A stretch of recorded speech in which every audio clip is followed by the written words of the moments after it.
உடைச்சு போடுறோம் இரு. ஒரு வேலையும் செய்யறது இல்ல.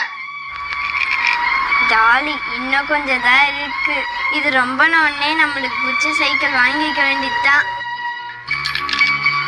அப்பா, வண்டியில போறதுக்கு காசு தாங்கப்பா. தேங்க்ஸ்ப்பா. ஏய் இந்தா, இத கொண்டு போய் அந்த மல்லிகைக்கல்ல கொடுத்துட்டு வா. அப்புறம் சில்லறை 2 ரூபா கொடுப்பாங்க, மறக்காம வாங்கின்னு வா. சரி சித்தி.